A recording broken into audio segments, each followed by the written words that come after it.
Hello! Now, I'm going to teach you how to make frying pan pizza today. So what we're going to do is start off by getting our dough ball out. Just kind of be a little bit careful with it. Now you need to take it out about 15 minutes before you use it, and it's going to help it to rise. All the crust is going to rise a lot better. And what we're going to do is, the side that I took out first, that's going to be the top, and this is going to be the bottom. So you turn it over, and you're going to start by just putting enough flour around it and making it into a circle. And the idea is we're going to make it as big as our frying pan. You don't want it to be too big, or else it's going to hang over the edge. You don't need to do small, so you're just going to get a small pizza. So you can put quite a lot of flour on. It's the semolina flour mix that's in the pack. It's 50-50, and essentially you can put a lot on because we're going to shake it off in a minute. So you're going to start off by putting your fingers in and pushing them down.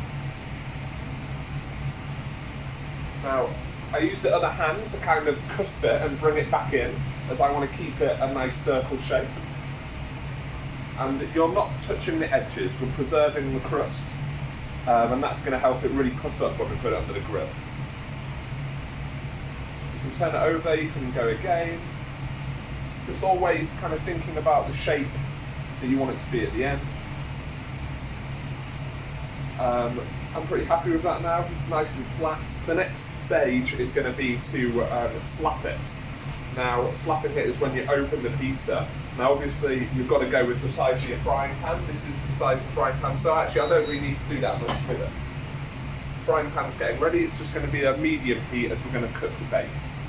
And I know that the top is actually going to be the bottom.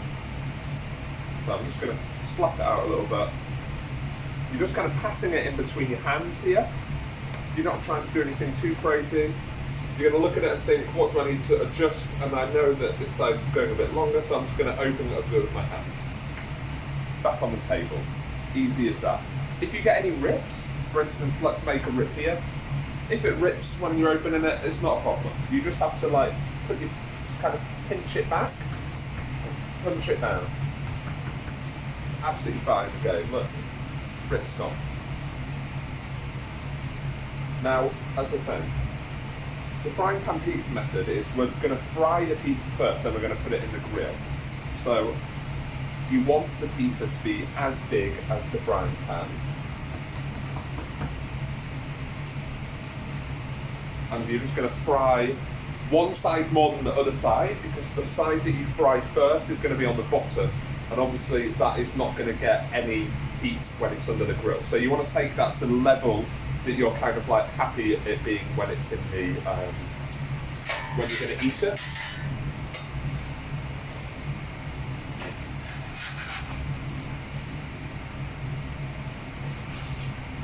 So no oil in the frying pan, it's just going in raw. Kind of good size actually.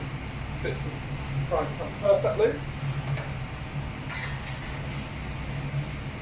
So you're just going to take it to the level that you want it at. Everyone has very personal pizza preferences.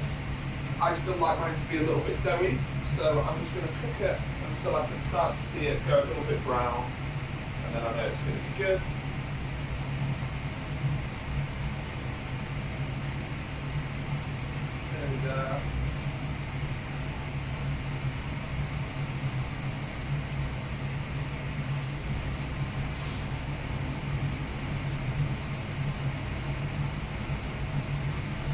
And I'm happy with that, and I'm just going to do the other side very quickly.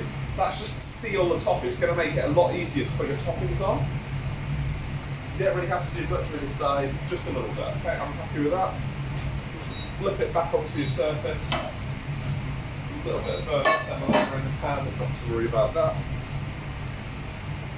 Perfect. Okay. So this is my pizza that I'm going to be working with now. The side that's cooked more is going to go on the bottom, and we're just going to top it. You don't want to use too much tomato sauce. When it cooks, it really kind of goes quite wet, so you don't need much at all. As much mozzarella as you like, and I'm going to make an aubergine pizza here. So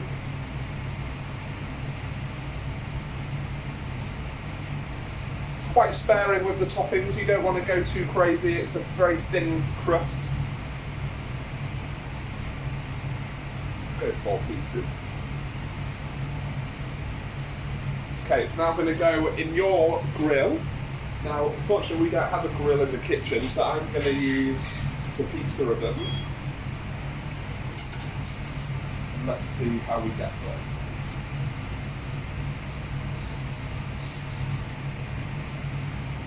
Now, again, as I was saying earlier, it's very personal preference. I like mine to be a little bit brown, but not too crispy. But you can take it as far as or as little as you want. You want the grill to be really hot, though. That's how we're going to get the crust to puff up.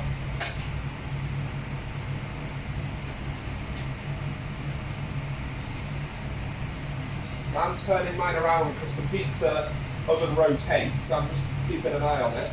But you're just going to keep yours under the grill until you're happy with it. This is coming really nice, actually.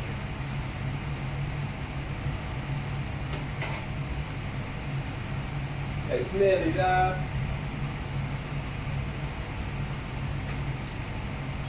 Just a little bit more. Now that beep, that is to say that normally that's how pizza's ready. We cook them in a minute in our oven. Final pizza, very nice crust. This is the kind of the heat spots that you're looking for. It's called leoparding. There is a more scientific word for it, but we like leoparding in the restaurant.